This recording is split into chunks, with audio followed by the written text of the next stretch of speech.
हो दादा, बाहेर काय करताय? आत या ना. आत येऊन बघा बाप्पाच्या मूर्त्या. आलो.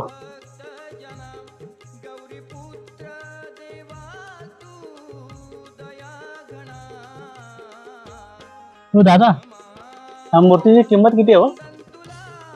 3,500. अरे देवा, आत्ताच जॉब केलाय प्लस घराचं EMI पण, आईला पण घरचं जरा पैसे द्यायचे आहेत.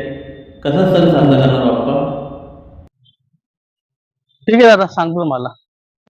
काय आलं दादा? मूर्ती आवडली नाही का? काय नाही हो दादा, तुमच्याकडे त्या मूर्त्या छान आहेत, खूप सुबक आहेत. मग काय प्रॉब्लेम आहे दादा? असं न बोलताच निघून जात आहे. बाप्पाची किंमत जास्त वाटली का? अरे दादा, मूर्तीची किंमत करणारे आपण कोण?